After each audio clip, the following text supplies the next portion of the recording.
Hey, y'all. Welcome to SLP Full Disclosure Podcast. I am your host, Michelle, and I'm so excited to have you all with me today. We're going to be talking about something that's a little bit outside my comfort zone, but that's okay. And it's about building friendships and fostering relationships when you're on a travel assignment, when you're working virtually, and what that looks like and the importance of those friendships and relationships in this entire world that we're working in and living in right now that's so different than it was 10 years ago. I have a very unusual story. My travel experience was cut short by the COVID pandemic, but the friendships that I made and the people that are in my life now because of my first and only travel assignment are friends that I can't imagine my life without right now. When I first thought about going and doing travel, and I talked about this a little bit last week on the episode, I was really afraid. And when it came time to do it, I chickened out and I didn't do it. I am very much an introvert.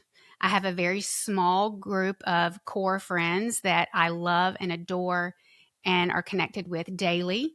And like most of you, those connections happen via text message, via FaceTime calls, even though I live 10 minutes from most of them. I have a great group of friends in Birmingham of women and their daughters who, in our group, we're now starting to have babies. And so we're all really excited about that. But they're about 3 hours away, but we are very intentional with our communications and trying to meet up and stay connected that way.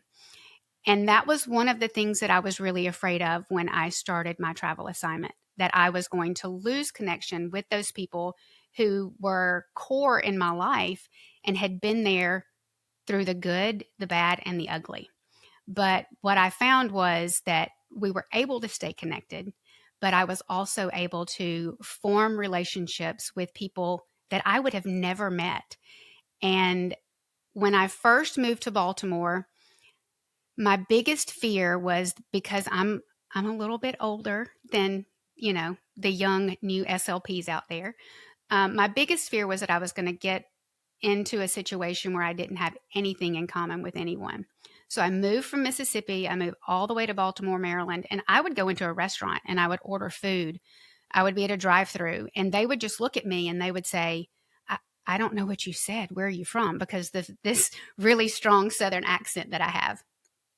And when I first got there, I moved into my apartment and I didn't know anyone. I was there for about 4 or 5 days before I started work. My very first day of work, this girl who was about 10 years younger than me came and sat down next to me. And she introduced herself as Catherine. And I was like, well, she's really sweet. She's really nice. And she was so outgoing. And I'm not a talker. I'm very shy generally in a group of people. I'm very shy. I don't share a lot about myself. And I'm very much an observer. And she comes in and she sits down next to me and she starts talking, and she has not stopped talking since I met her in 2019. And she and her family, she had 4, I've learned very quickly that she had 4 small kids. Their family became my family. And I talked to her this morning. I talked to her yesterday. I talked to her every single day of my life now. She's the one that I traveled all the way from Baltimore, Maryland, and drove her family across the country to Denver. They've now moved back to the Northeast, and I'm making plans now to go visit her. I visited her so many times when she was out in Denver. So that friendship began. And then we started work, and I was like, okay, are these women going to have anything in common with me? I've had some life changes. I'm at a different phase of my life, a different season. And the team that I worked with, they were incredible. They accepted me with open arms. They knew that I was away 17 hours away from my family. And we formed friendships individually, personally, professionally, that I continue to this day. And they're incredible. when I made the change to go to telehealth, I think because I had had such a positive experience when I was in Maryland that I was really afraid I was going to isolate myself away from people, because when you're working virtually and you're working from home, you're by yourself. And I do live by myself. There's no one else but me. And that, I think, was my biggest fear, that I was going, because I am an introvert. I like my alone time, but I also love my friends. But I was afraid that once I started virtual, that those connections and those friendships were not going to continue, and that it was not going to be the type of atmosphere that I was used to in my personal life, and then the great experience that I had in Maryland. And I learned very quickly, probably before I started my job virtually, my recruiter connected me with another teletherapist who lives in Houston, Texas, and her name is Caitlin. And she and I just began, we text on the phone. I think the first time we talked for over 2 hours, just getting to know one another. She's a bit younger than I am, as most people are. But we just formed a great friendship, and we chatted. We would text. She was working in the same district that I worked in. She had started just a few weeks prior. So she was kind of my go-to when I was like, hey, who do I need to contact about this? Who do I need to contact about this? What are the rules about this? Can you tell me about this? So that's how our friendship started. And that friendship continued again via text message, via phone calls, via emails, sharing screens on Zoom calls, sharing screens on Teams, just showing me how to access and navigate all of the different platforms, because everything was so new.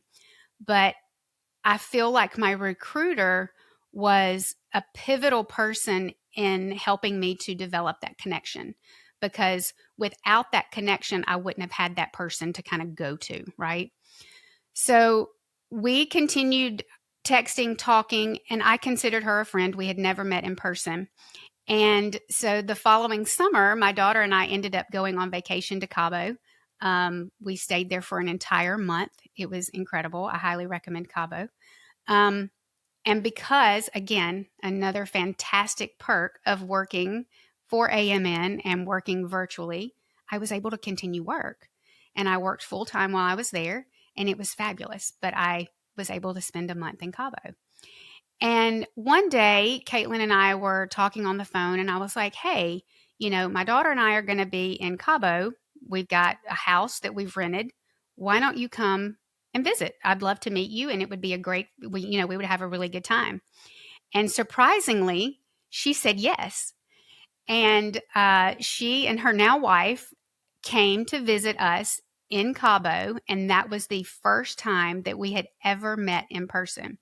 And when I remember when they got out of the Uber, my daughter and I were standing out front, and we hugged and we laughed, and we were just like, oh my gosh, I can't believe this is happening.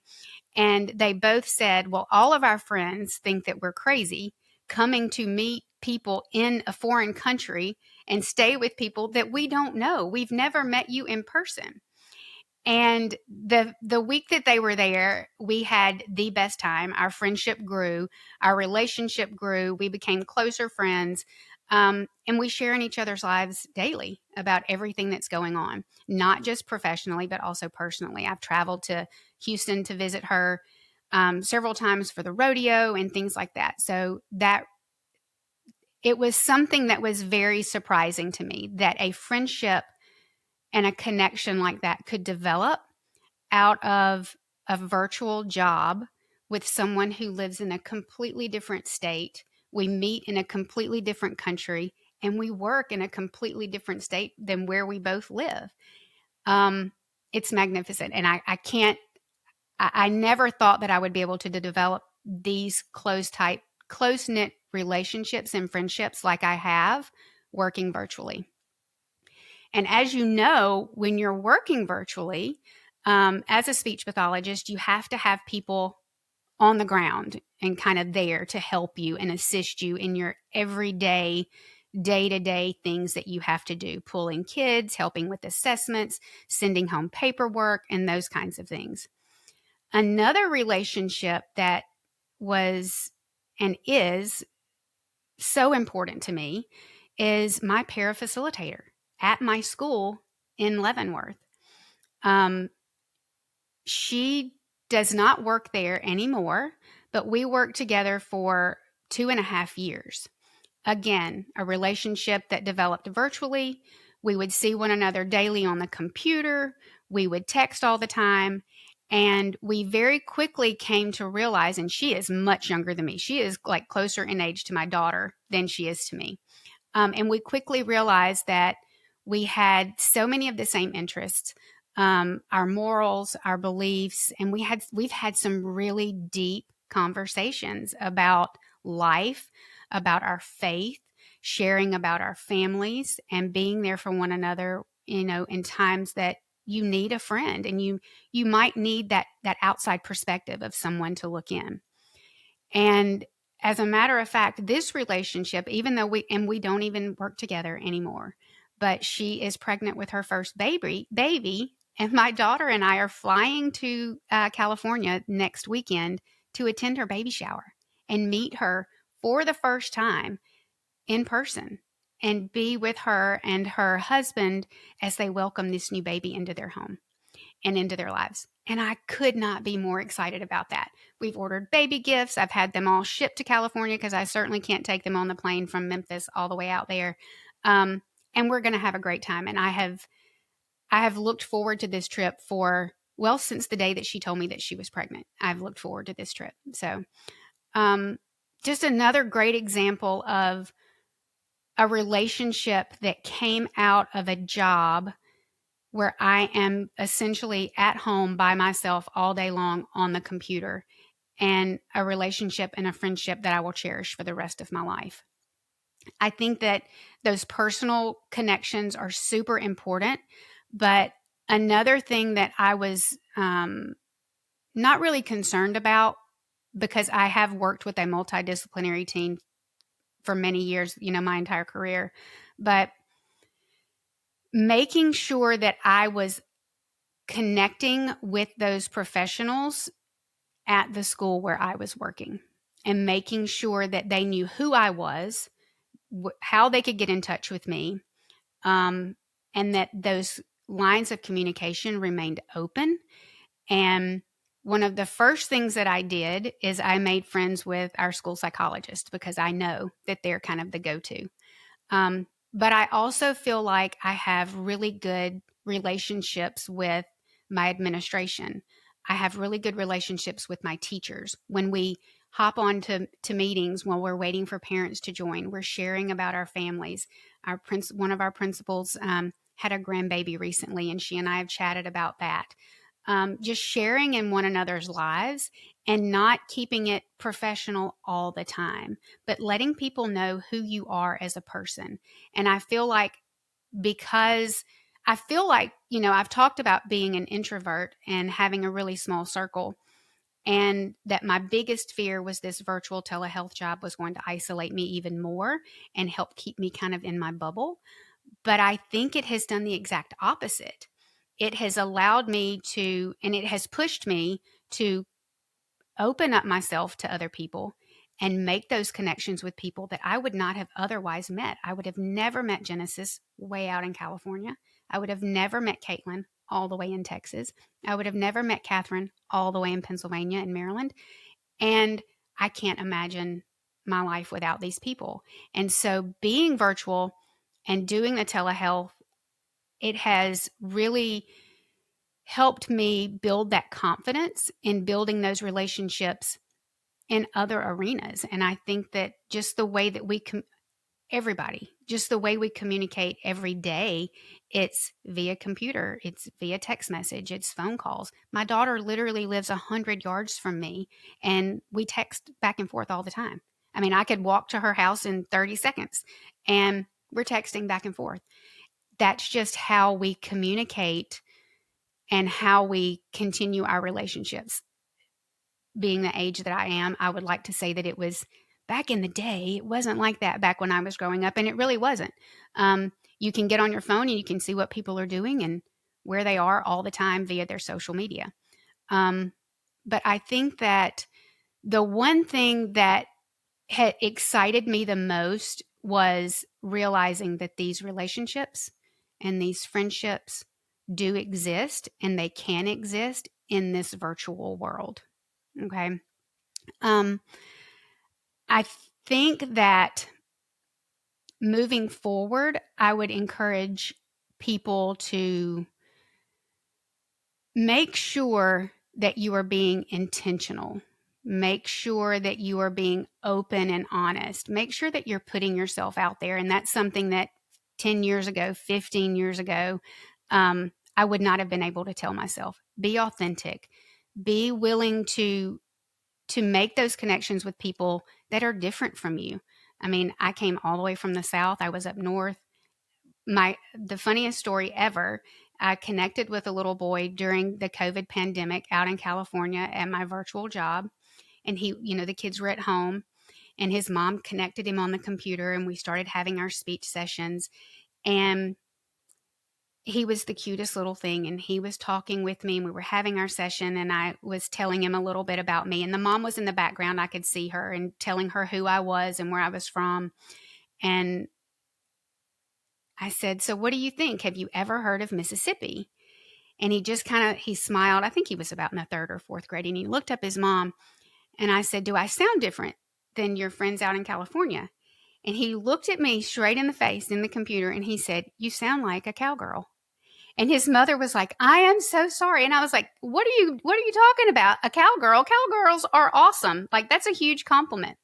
So my kids in California always ask me, when they first meet me, "Where are you from? Where are you from?" And one of the things that Genesis did out there was she got a map of the United States. And we have a pin, a red little push pin in Mississippi where I live. And then she took a red string and she strung it all the way across the country. And she put a red pin in Fresno so that they can see that's how we're connected. So, and they love coming in.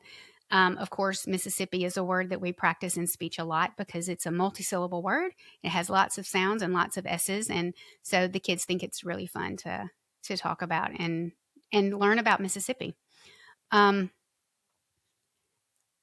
hope that today's episode, you have taken away that virtual telehealth can not only grow you closer in your relationships with your friends, but it can allow you to meet people from all different walks of life and people all across the country that you would have never come into contact with.